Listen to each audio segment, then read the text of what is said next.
ne bawulira eddoboozi ery'oyo Katonda wa Isirayiri. And they heard the voice of the God of Israel. Ne batandika okwegomba okuwulira ebikolerwa mu Isirayiri nabo babikole.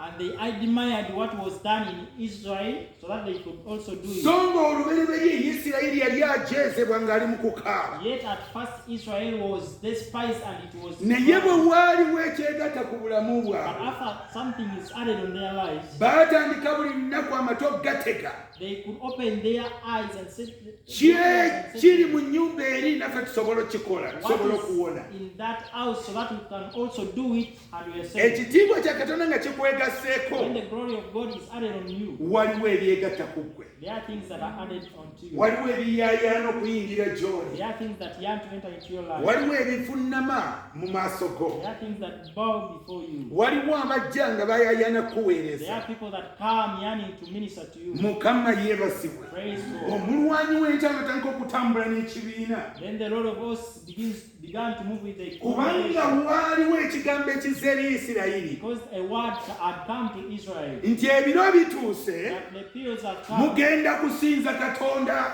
You're going to worship God. ebiro bituuse The times have mugenda come. kutwala saddaaka ey'okusinza You're gy'ali. going to take the sacrifice of worship to Him. ebiro bituuse The times have come. muddeyo mu bifo byammwe. You're going back to your ebiro position. bituuse The times have come. oddeyo mu ntebe ye y'okuba omulangira. You go back to your seat of being a prince. ekigambo kyogerwa gye bali The word was spoke to nga them. kibajjayo abadde mu ntaana, It was removing them from chains. abadde mu busibe. Those who are under captivity. leero eddoboozi weeriri erigamba nti ogenda kusinza. Today the voice is there that says you're going to worship. Ezekyeri 3:7 Ezekiel 37 olunyiriro lw'12. verse 12.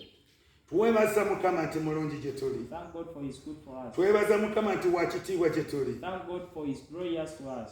Kino kigambo kyogerwa eri buli muntu yenna abadde mu busibe kaakano. This word is spoke to everyone who was under captivity. Kubanga lino ddoboozi lya Mukama erijja gy'oli. For it is the voice of God that comes to you. Lino ddoboozi lya Katonda eryogerwa eri mutima gwo. It is the voice of the Lord that speaks to your heart. eryogera eri obulamu bwo. That speaks to your life. Bayibuli egambye bwekyo The olw'12 Bible says, nti kale lagula obagambe nti bw'ati bw'ayogera Mukama Katonda nti laba njasamya amalaalo gammwe ne mbalinyisa okuva mu malaalo gammwe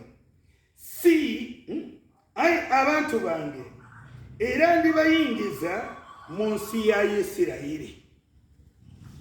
Kino kyali kigambo kya bunnabbi this was a word of prophecy ekyayogerera eri abantu bonna baali bawulira nga bali mu busibe, that was spoke to all people who are under captivity. beetooloddwa okufa, They are surrounded by death. tebakyalina ssuubi. They have no hope. Omanye essuubi bwe likuggwamu You know, if hope is n'ogamba otandika ogamba nti bwe ndiba, and you say this is how I shall be, bwe nti bwe ndifa, this is how I shall era die, bwe nti bwe ndi, and this is how nze I am. kaabwera waabwe otandika okwetuuma amannya. You begin even calling yourself naye another name. omwaka nga gutuuse nti Mukama agamba vaayo, But if a year comes and God speaks, ayogera nti kino ekigambo kijja gy'oli He says that this word comes to nti you, lagula obagambe, that prophesy to era ndi you, wano okwogera eri buli muntu yenna ali mu busibe and I am here to speak to nti anyone bw'ati bw'ayogera Mukama that thus He says gy'ogenda kuvaayo gy'obadde wasibirwa, that you're going to come out from anywhere. ogenda kuvaayo eri abadde bakuwamba, You're going to come out from any captivity. ogenda kuvaayo mu busibe gy'obadde. You're going to come out of any captivity. Mukama akutwala mu nsi yo, God is taking you to your wife. Mukama akutwala mu kifo kyo, God is taking you to your position. kubanga agambye God is saying nti nno ogenda kugenda mu that Isirayiri, you're going to go to Israel, ensi ye ensuubize, your promised land, ensi ye egenda okuwa okusinza.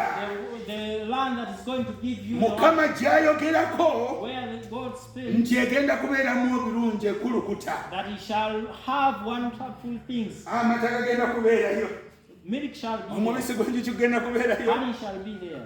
buli kirungi nga gye kiri. Everything good is there. Ebiro eby'obusibe nga biweddeko, After the generations of captivity, ebisibo eby'okuwambibwa nga after tewakyali, the periods of captivity, kubanga eddoboozi lya Mukama likuggyayo because the voice of the Lord is nti ovaayo mu linnya lya Mukama that waffe you're Yesu, coming out in the name of oggulirwayo You're open before eri wankati ezibadde zakuwamba, for any gate that had been eri enjegere ezibadde zakusiba, all the chains that were binding you, emyoyo gy'ekika gikuta, all the spirits of the clan, egya famire gikuta, all the ghosts of the family, obuwambe butta, all captivity are released. oluwalira amagombe gakuta, Today, okyali mwana you're w'emagombe, no longer a child of men. ogulirwawo, You're open before. ogenda mu Isirayiri, You're heading to Israel. ogenda mu You're Isirayiri. heading to Israel. Isirayiri oyinza okuba tokitegedde, Perhaps you have not understood Israel. eryo eggwanga lya Katonda, That is the nation of ye God. mwana wa Katonda omubereberye. It is the firstborn of God. Bw'agati ogenda mu He Isirayiri, says that you're heading to Israel. ofuuka omumbejja n'omulangira, You're becoming a priest and a princess. ofuuka omusika wa You're Katonda. becoming the higher of